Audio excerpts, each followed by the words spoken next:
दोस्तों, अंदाज शायराना में तहे दिल से स्वागत। शौक अक्सर उनके कम हो जाते हैं जो कम उम्र में ही जिम्मेदार हो जाते हैं। बिल्कुल सही है। देखो दोस्तों, घर में जब गरीबी है, 3-4 भाई, 1-2 बहनें एक ही घर में पल रहे हैं, और अगर अकेला पिता कमा कर लाता है तो भला वो बच्चे क्या बड़े बड़े शौक रख सकते हैं? उनके दिल में तो वह जिम्मेदारी का एहसास हर कदम पे जरूर रहता है, और यही एहसास उन्हें एक अच्छा इंसान भी बना सकता है। इसीलिए शायर कहता है, शौक अक्सर उनके कम हो जाते हैं जो कम उम्र में ही जिम्मेदार हो जाते हैं। ऐसे घरों में देखो दोस्तों, बच्चे कोई भी हट करते हुए कभी भी देखेंगे नहीं।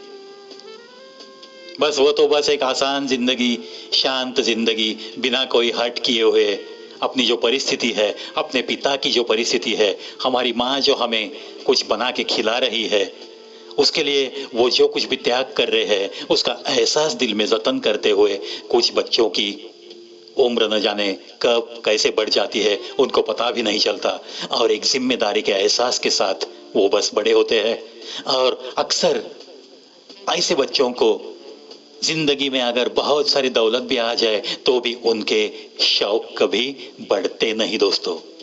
ये चीज बहुत अहमियत रखती है, और ऐसा ही होना चाहिए। जो रिश्ता कम और गुरूर ज्यादा रखे, ऐसे लोगों के दिल से दूर ही रहो, ऐसे लोगों के दिल से दूर ही रहो। कुछ रिश्तों में देखो दोस्तों, कुछ लोगों को आदत सी होती है, न जाने उनके दिल में किस चीज का गुरूर होता है, उस गुरूर को वो हटाने की कोशिश भी नहीं करते। और होता है क्या इसका नतीजा, कि किसी के साथ भी उनका रिश्ता पक्का और गहरा हो ही नहीं सकता, क्योंकि हर बार वो गुरूर बिल्कुल आड़ आता है, एक दीवार बन के बीच में खड़ा होता है। क्योंकि बहुत सारे लोगों को ये आदत होती है कि जहां भी गुरूर है वहां लोग वो दोस्ती नहीं करते, और नहीं भी करनी चाहिए, क्योंकि घमंडी लोग किसी के भी कुछ भी काम के नहीं होते दोस्तों।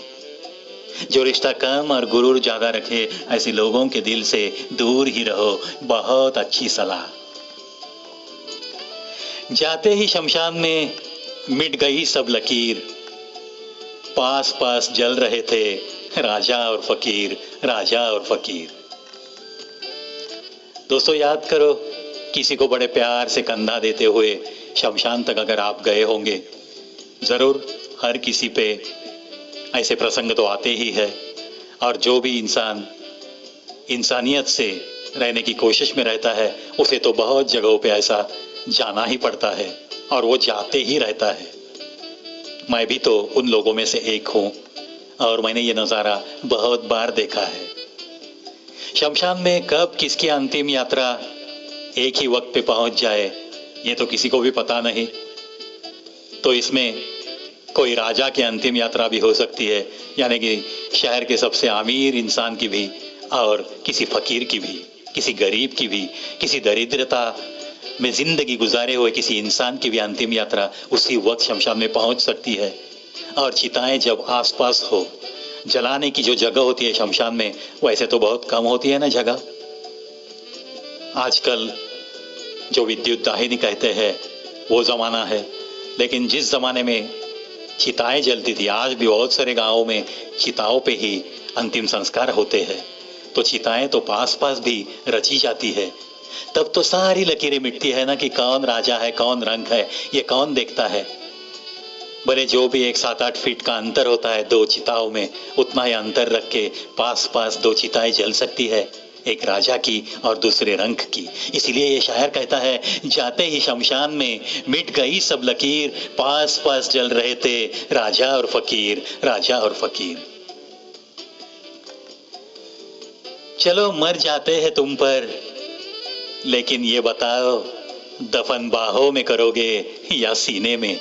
क्या सवाल है दोस्तों। ये इश्क और मोहब्बत तो शुरू कब होता है दोस्तों? किसी पे मरने के बाद ही ना। मैं तो कहूंगा कि ऐसा किसी पे मरने के बाद ही तो जिंदगी की शुरुआत होती है। ये किसी पे मरना, ये जो है ना, ये ऐसे अंदर से आना चाहिए दोस्तों, तब जाके उसे मोहब्बत कह सकते हैं। ये ऊपर ही मैं तुझ पे मर मिटूंगा, मैं तेरे लिए चांद सितारे तोड़ लाऊंगा, तू कहे तो देख, तू कह कर देख मुझे, मैं तेरे लिए कुछ भी कर सकता हूँ। ये सारी किताबी बातें, ये सारी डायलॉग बाजी नाटकी नहीं होनी चाहिए, ये अंदर से आनी चाहिए।